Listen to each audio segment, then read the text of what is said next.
Andy McCarthy, what is your read right now on what appears to be the very early stages of a significant story?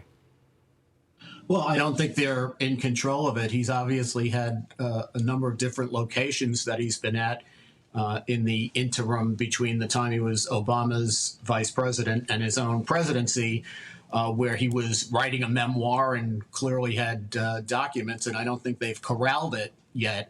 It's remarkable to me that they could delay for 2 months the disclosure, and then when they make the disclosure, not have accounted for every single document. So they're clearly not in control of the narrative right now.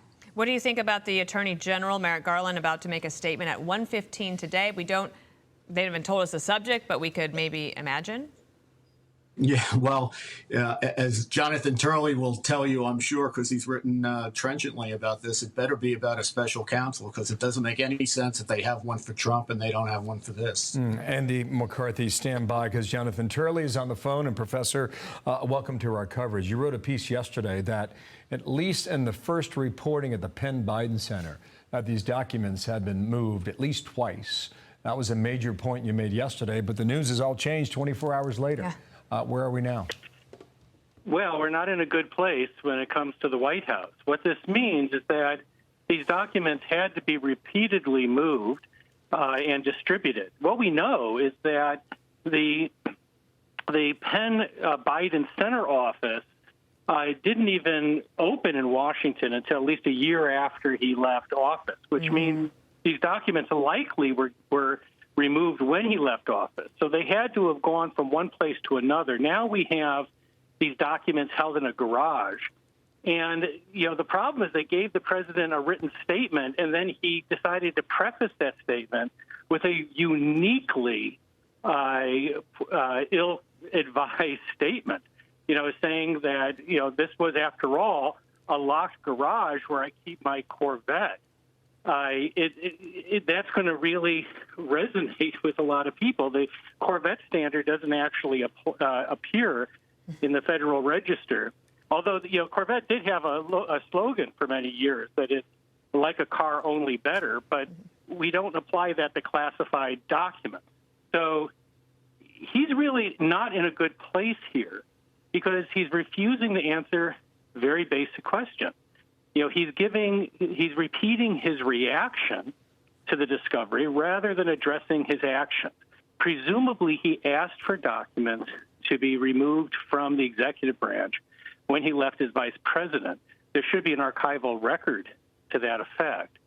It's going to be hard for him to continue to say, the lawyers don't want me to even know what these documents are. He's a key witness. The FBI has to determine what the possible compromising of highly sensitive material occurred. And he's got to be able to answer questions about that. Do you think there will be a special counsel announced today by Merrick Garland at 1:15 p.m.? I don't see how Merrick Garland could possibly avoid the appointment at this point. He's been in almost an incomprehensible position for 2 years. He's refused to appoint a special counsel on the Biden influence peddling allegations. But what's really bizarre is that when he made the appointment of Jack Smith on the Trump matter, he was already aware that the president had also been found to have classified documents in his private quarters.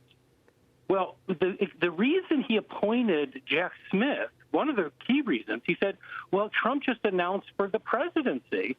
I really don't have much of a choice. Well, Joe Biden is the president. So and about to announce for re-election.